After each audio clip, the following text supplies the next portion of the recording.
The scraping of metal on concrete stopped me mid-step. I stood at the garage threshold, my hands still on the folding chairs. Her brother's voice cut through the thin drywall like a blade. "Still can't believe you married this loser. Dad's right, you need to divorce him before you have kids and get stuck forever." My breath stalled. Silence. Then her voice, flat, casual, like talking about the weather. "Already working on it. My lawyer says we can take half his business too." The metal dug into my palm. I hadn't realized I was gripping the chairs that hard. I didn't move, didn't breathe, didn't break. I just memorized every word.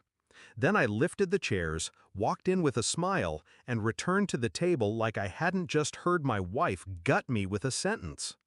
Dinner was roast chicken. And betrayal. I watched her pour wine for her father, laughing at some story I'd already heard twice. Her hand grazed my shoulder when she walked past. Reflexive, hollow. I was invisible now, just the hired help with a ring. When her brother smirked across the table, my chest tightened.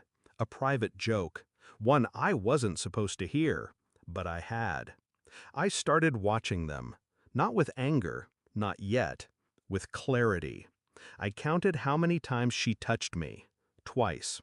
I counted how many times she looked at her phone. 9. I counted how many times her brother called me boss man with a sneer. 4. The mask was cracking, and I could finally see the puppeteer behind her eyes. She hadn't slipped. She'd planned this. 2 days later, I changed the password to my business cloud. She asked why. I said we had a breach. She didn't blink. I waited until she left for her Pilates class, then called my lawyer. I asked if my shares could be seized in a divorce. His silence answered me. So I started moving. Quietly, legally, precisely. I created a second LLC, transferred the licensing rights under a different name, liquidated assets and routed them through shell companies, kept the storefront, hid the engine. She was marrying the brand, not the bones. Next, I called a friend at the phone company, and I asked for her records. They came the next week. There were too many calls to one number. Late, short, always deleted from her phone. I called the number. It went straight to voicemail. I didn't speak. I didn't need to, because I recognized the voice. It was her lawyer, Friday evening. She was baking like nothing was wrong. I laid the manila envelope on the kitchen island. She didn't look up. "What's that?" "Something for you." She opened it mid-laugh. The laughter died. Text logs, call records, business filings, a notarized transfer of all primary business assets to a trust in my sister's name. Her hands trembled. "What is this?" The part where you realize the knife never reached the heart. She looked at me like a stranger, because I was. The version of me she married had died the moment I heard her say the word lawyer.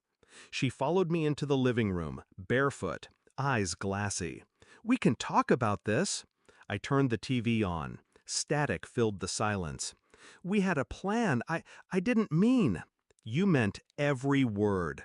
I just finally listened. She reached for me. I stepped back. "We built this together." "No, I built it, while you rehearsed how to burn it down." She dropped to the couch, shaking, vulnerable, finally real.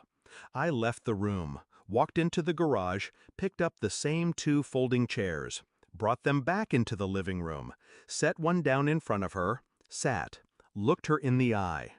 "This is the chair I carried when I heard you sell me like a used car. I thought you should sit in it while you lose everything you tried to steal." She sobbed. I stood. I didn't pack a bag. I didn't say goodbye. I didn't slam the door. I simply locked it behind me. 3 weeks later, I got a call from her father. Said she moved back in. Said she's not herself. I told him she was never who he thought she was. He asked if I'd forgive her. I didn't laugh.